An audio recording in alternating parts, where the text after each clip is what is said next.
Welcome to another S&P 500 analysis. Today is April 14, 2021, and this is the midweek edition. The S&P 500 was riding high in record territory, and the market internal were positive. Investment banks such as Goldman Sachs, JP Morgan reported positive earnings this morning, and the bulls were happy as a pig. Then the unexpected happened, a reverse of fortune. Market took a dive and went from green to red. In this video, we're going to take a look at what happened to the S&P 500 and the other major market indexes, along with the market internal. And also, I'm going to give you a follow-up on the trade I initiated last week. And in addition to that, I will show you some additional trade that I put on. So stay tuned. Let's start with this intraday chart here. We are looking at the up-down volume on the New York Stock Exchange, and on this chart here.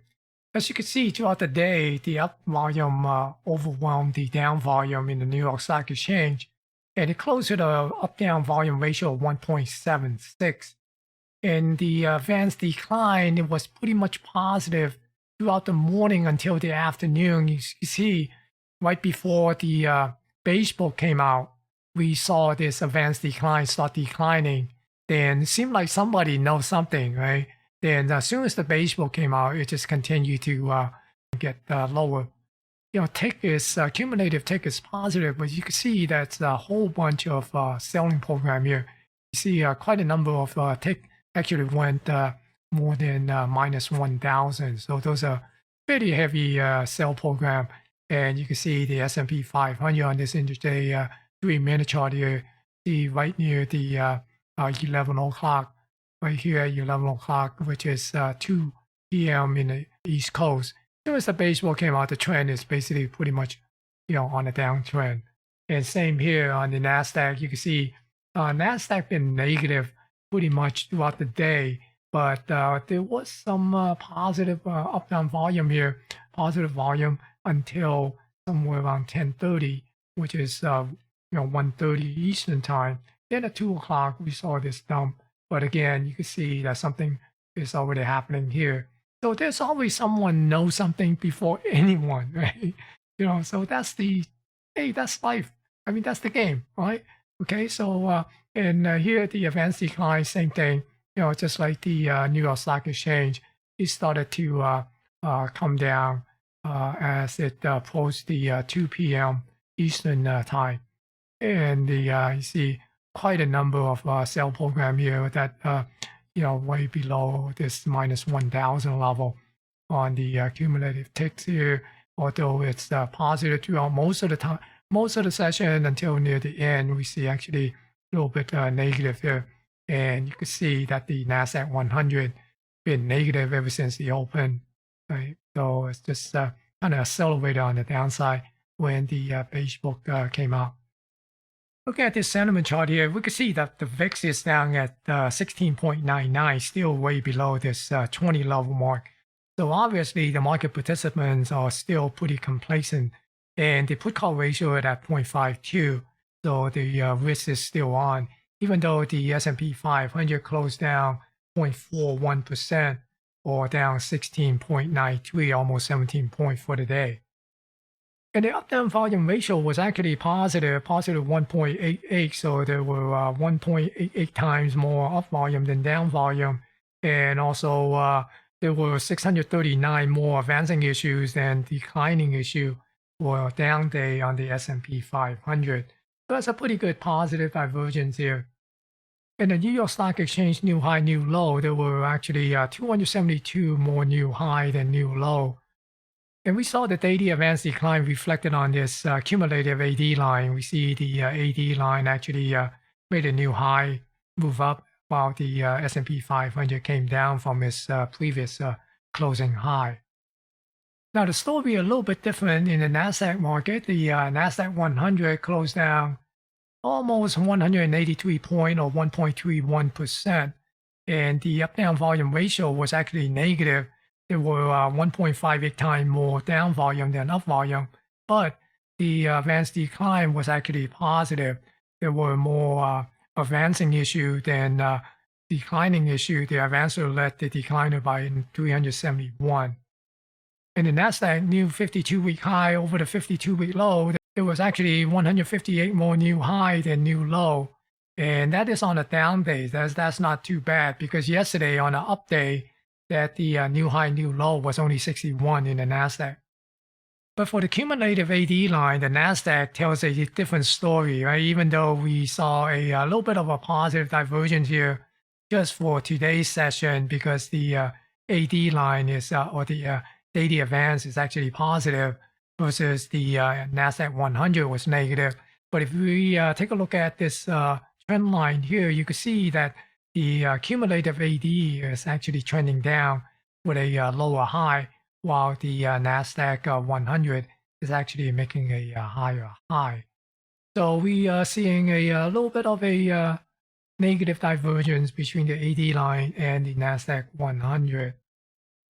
So although based on the sentiment and also some of the internal, it seems to tell us that we could see a little bit of a pullback, but definitely it's not a major correction that a lot of the bears kind of be looking forward to. So we'll see how this pullback will play out and how deep it's going to be. So let's go and take a look at the price action of the S&P 500 and some of the other major market indexes before we do a little bit of a follow-up on the trade I initiated last week, and also a couple new trades that I put on this week. Here we are looking at the S&P 500 daily chart, and we can see that right now it was working on a new high, and also it seemed like early in the morning session, it seemed like the S&P 500 was going to be another update and close with another record closing high until 2 o'clock Eastern time. The beige book came out and that spooked the market. So you can see that it came down and basically got a little bit of an engulfing candle here. We see the high and the low of today's candle is the high is higher than yesterday's candle and the low is lower than yesterday's candle. So basically engulfing yesterday's up candle. Remember, we were talking about the possibility of moving up here to this 4185 area, this 127 extension, if it is continue to move up. But we were also looking for a pullback. And matter of fact, I put in a trade of last week before end of the week in anticipation of a pullback to come down into this zone here, right? This 78.6 and the 61.8 zone between 40.60 and 41.14. So essentially, I'm playing, the pullback somewhere around this 40.20 and 40.60 area. Okay, so right now we're basically still looking at this potential pullback back into this channel here and get down to possibly test this 40.20 eventually, but first come down and fill this gap here. Okay, so and if it's doesn't find support at the 40.20, then essentially looking for this 39.74, and if it doesn't find support there, then basically ultimately looking at this 30.87. So for the near term, we're basically looking at these three possible potential support level on the downside. So right now we're essentially looking to see would it be able to come back into this trend line here and dip below the 4100 area. And here we are looking at the daily Nasdaq 100. You can see that was a strong down candle today for the Nasdaq 100, and also it filled yesterday's gap. So right now we're basically looking to see would it be able to come down and get some sign of support at 13,713. And if it's not, then if it doesn't get any kind of support there, we're basically looking for this gap to get filled and eventually work down to this 13,280 and fill this gap here. So those are the near-term level that I'm looking at for potential support. And if this thing reverses itself and move higher, then essentially you're looking at somewhere around 14,200 area. And looking at the Russell 2000, the first 2 days on the Russell 2000 was the weakest link, you say, right? But today is the strongest link, although it did close way off its intraday high, but it did close up. And right now, we essentially see will it be able to come back up to this 22.96. And if we get above this 22.96, then we're essentially looking for the possibility of the 23.60 the all-time high back in play. But if it is unable to get above this 2296, then we're watching for it to come down to this 2194, 2195 level to see would it get some support here. And if it doesn't, then we're essentially looking for a continuation move down to the 2075 area. And if it does, then basically you're looking at a potential head and shoulder pattern here with this as the neckline.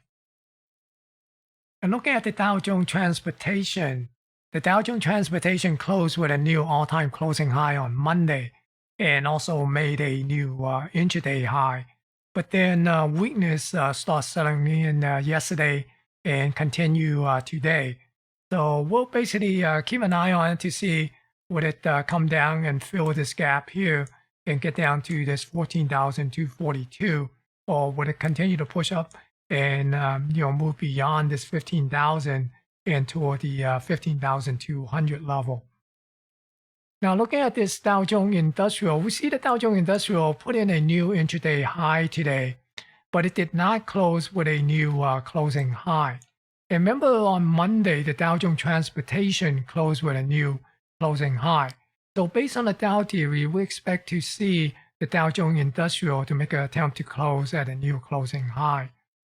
But if it doesn't, let's say in the near term, it decides to pull back and come back into this channel, to this trend line, then we're essentially still looking for this intermediate channel trend line to provide some initial support near the 33,000 area and also filling in this gap. And if it doesn't find support in this level, then we're essentially looking for this thing to continue to pull down and to the lower trend line of this channel and near the 32,000 level. That's the index. Let's go and take a look at the trade that I put on last week and also a couple new positions that I put on. Let me just remind you of the trade. That's basically, it was a butterfly that with the long vertical put at 4,100 and 40.60. And then we short the vertical put at 40.60 and 40.20. Gave with a debit of $5. Right, so essentially what I was playing for is that pullback to the 78.6. All right, let's go back to that chart there. We're basically looking for a pullback to the 78.6. That was somewhere around the 4,060 level. Right, and we're essentially looking for this thing to come back, SP500 come back in to this channel and come down to this 40.60. And we're originally just kind of targeting the 40.70 area. And if it come down to 40.70 area, we're essentially talking about maybe a 1.5, a little bit over 1.5 reward to risk ratio, because we're risking 500 on one contract, right? And potentially make a little bit over 800 on the contract if it get down to that 40.60 level. So the reason why I also chose the 460, as I explained from last week's video, is basically I want to avoid from getting to the max profit level too early. And that's why I want to open up the spread to be 40 point wide. So if it get down to the 40.70 level, it is still have some room to go higher on the premium. Now, as you can see, the trade did not go my way. The last quote that I have for the day, it was sitting at $3. So obviously I'm underwater. As a matter of fact, it was much more underwater when the S&P was at at a positive level this morning before the baseball came out. Okay. Now, of course, when the baseball came out, we also saw this butterfly came back up to $4. Now, then you would ask, why didn't I just go ahead and take that $1 loss and close out the trade? Well, remember, for us to be consistent in trading, you got to trade your plan. If you're constantly second guessing yourself, then you could no longer attain consistency, because you basically try to micromanage the trade, right? Because once you define your trade, what are you risking and what is your exit level, the stop level, and that sort of thing, then just let the trade play out. Remember, the stop level, basically, I was talking about that 4185, right? That 127 extension.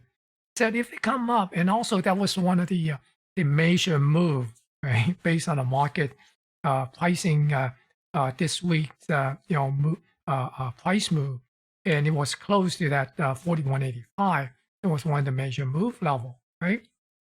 So that if we get up there, then I'm willing to risk this $5. That's basically the initial plan of this trade, right? If we get up there and expire worthless, I lose 100%. But if it get to the level near the 4060, then I will take off or get to that 1.5R to 2R, whichever comes first. Then I would take that trade off. Also take this trade off. Then the other thing, remember I was also saying that I will close out this position the day before the expiration, right? I won't wait until the last day, the day of expiration to close out the position. So come tomorrow, this position will get closed before the close. So no matter what it is, it could, be 100% loss, or it could be maybe $1 or $2 or whatever. Or I might even be able to make a low profit. But in regardless, it will get closed tomorrow. And from what it looks like right now, at best, I probably come close to break even on this trade. But I'm expecting to take a loss on this one. Maybe not 100% loss, but you never know. But I'm willing to take that 100% loss because that was the trade that I set up with the risk and reward based on that 100% loss. Because if I wasn't willing to take that 100% loss based on this trade, then I would not have initiated this trade. Here's the other things that I did. I have added a couple more butterfly. The market is transparent. It will tell us what is it going to do. But what it won't tell us is when it's going to do it and how is it going to do it. Like for example, right now we're seeing that, hey, the internals are getting weak. We know a pullback is coming. We might not see a top yet, but we know a pullback is coming. But we don't know how high it's going to go before we see this pullback or how soon this pullback will come. Now, last week when I put on this trade, I basically am making an assessment based on what I see and the price action. Now, let me describe to you on the second, and the third butterfly that I initiated. Got another one that is expire next Friday, right, with a short strike at 40.85 and the long strike at 40.25 and another long strike at 40.45. And again, I put this trade on at 550. So again, I'm basically using a 40-point spread on the butterfly, the ring of the butterfly. Now this right here says in case I'm a bit early. So as it went higher, I put on this trade and I chose this strike at 41.25. The logic behind it is essentially, hey, let's say I'm too early and the one that I put on last week going to expire, but the market's not coming down now. So I want to be able to be in a position to be able to capitalize on a pullback, continuation on the pullback with another new butterfly. So that's the reason why I also chose this 40.85. And I said, okay, I'm still looking for this thing to pull back to that 40.60. I might not have enough time to get it down to 40.60. Maybe get to 40.70. Still good, right? So I'm basically looking for this thing to come back in down to that 40.85. And if early next week, we're going to put another one just in case that it will eventually come down to that 40.60. So I put one on the following Friday expiration. And this time I'm using a 50 points spread on the butterfly. And I'm still targeting that 40.70. Right now with a long, the long strike at 41.20, the short strike at 40.70, and another short strike at 40.20. Okay. So now I want to capture that if it's continue to pull back into that 618 area, then I'd be able to capture this with this butterfly. Okay, so that's the trade that I have added. these two butterflies. So don't forget to smash that thumbs up to help me promote and share this video on YouTube. Thank you for watching and stay safe.